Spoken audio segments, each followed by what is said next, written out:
వేలాడుతూ జెండ ఎగిరిందో రేపటి పొద్దుకు ఊపిరోసిందో పేదొల్ల పెదవుల్ల నవ్వుల తిందో హద్దులు దాటిన సేవ చేసిందో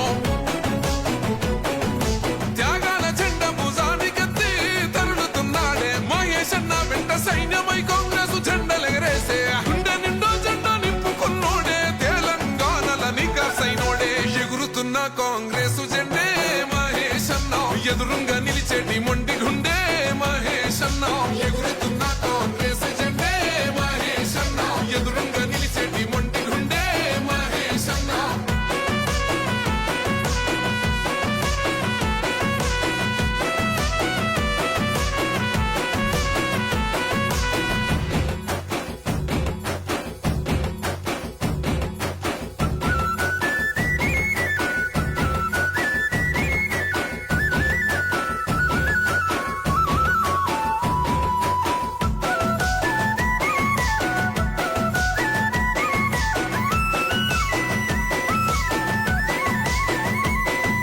పసినాడే రాజీవ్ గాంధీని చూసిండు ప్రజలల్లా ఒక్కడిలా కలిసిపోయిండు నీతినే నిలువెత్తు నింపుకున్నాడు అహంకార కోటలెదరగొట్టాడు చిన్న భిన్నమైన చీకటింట కొంటి చెమ్మ అన్న తొడిసెనంట వనసపడ్డోళ్లకు అయ్యే అన్న కలబడతాడు ఎదురుంగేమి ఉన్నా కొల్లోల బతుకుల్ల కలలేర వేసంగా ఊళ్ళల్లో వెలిగిన సూర్యుడైనాడు హే ఎగురుతున్న కాంగ్రెసు జెండే మహేష్ అన్న ఎదురుంగా నిలిచేటి మొండి గుండె మహేష్ అన్న ఎగురుతున్న కాంగ్రెస్ జెండే మహేష్ అన్న ఎదురుంగా నిలిచేటి మొండి డబుల్ బెడ్రూమ్ విషయంలో మోసం చేసింది ఎవరు రాష్ట్ర ప్రజల్ని?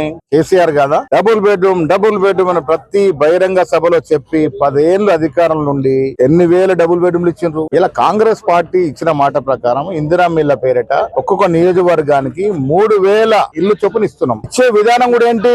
ఆనాడు ప్రశాంత్ రెడ్డి ఎవరికి రాస్తే వారికి, బెండకాయకి రాస్తే బెండకాయకి, బుడంకాయకి రాస్తే బుడంకాయకి. ఇలా మేమేం చేస్తున్నాము? లాటరీ పద్ధతిలో అర్హత కలిగిన వాళ్ళ లిస్ట్ తీసుకొని లాటరీ పద్ధతిలో ఇల్లు ఇస్తున్నాం. ఎక్కడ కూడా ఒక రూపాయి ఖర్చు లేకుండా, ఒక రూపాయి కరప్షన్ లేకుండా అర్హత కలిగిన పేదవారికి ఇల్లు ఇస్తున్నాం. గతంలో వాళ్ళు కార్యకర్తలకి పట్నాలు బఠానీలు లాగా పంచుకున్నారు. ఆ పద్ధతి మార్చి అదృష్టం ఎవరికి వరిస్తే వారికి ఇల్లు ఇస్తున్నాం. హాస్పిటల్, భీమ్గల్ హాస్పిటల్ గురించి మీరు 10 ఏళ్ళ అధికారుల నుండి చేయలేక తోక ముడిస్తే మేము అధికారంలోకి వచ్చిన తర్వాత దాదాపు 3 కోట్ల రూపాయలు తీసుకొచ్చి హాస్పిటల్ పునరుద్ధరణ చేశాం. ఇంకా మిగతా పెండింగ్ బిల్లు కూడా 5-10 రోజులు వస్తా ఉన్నాయి. భీమ్గల్ కి కోర్టు భవనం తీసుకొచ్చాం, కోర్టు తీసుకొచ్చాం అధికారికంగా. ఇంకా భీమ్గల్ కి చాలా చేయాల్సి ఉంది. లింబాద్రి గుట్ట మీద గెస్ట్ హౌస్ తీసుకొచ్చాం, ఆర్మూరు గుట్ట మీద గెస్ట్ హౌస్ తీసుకొచ్చాం.